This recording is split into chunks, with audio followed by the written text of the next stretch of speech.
Te l'abbiamo detto. Episodio 138. Figlio di puttana. So when I went to bed last night, a judge ruled that Trump illegally deployed the National Guard to LA. They said he had 24 hours to return control to Gavin Newsom. And when I woke up today, an appeals court delayed that order, allowing him to temporarily, for now, maintain control of the National Guard until a hearing on like the 17th. This is how fast bullshit happens. And of course on Turd Social, Trump wrote, "If I hadn't deployed the National Guard, LA would be burned to the ground right now," because that's the favorite Republican saying. Which is kind of hilarious that he says that because the National Guard that's in LA currently has no orders, is standing around with nothing to do, is not getting paid, has nowhere to sleep, and has no supplies. And the LAPD said they didn't need them. They were just making everything more complicated.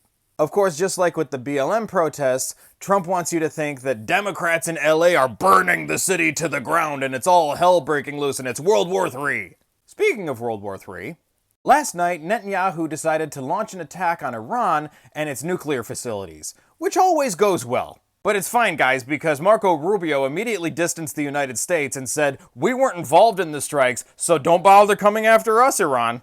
And then, of course, this morning, in response to that, Iran has launched hundreds of drones towards Israel. What was that thing about how when Trump was in office, we were respected around the world and there were no wars or something? I don't know. That was yesterday. I forget. As I reported in an earlier video, RFK Jr. fired the entire vaccine committee, which consisted of 17 people, all doctors or medical experts. And he specifically said that he did it because Trump then can have a majority on that committee before 2028. He said that this committee apparently has just been rubber stamping vaccines because he's completely an anti-vaxxer nut job. However, as he does this, remember that just a month ago, he sat in front of Congress and said that not only should people not be taking his medical advice, his own words, but if he had a child today, he would vaccinate them. Why is this man in charge of anything except a taco stand? Meanwhile, as Dumpy's hush money convictions return to court, he's trying to get his appeals moved to federal court. This is just another little slice of ridiculousness that's shoved in the middle of the bullshit sandwich.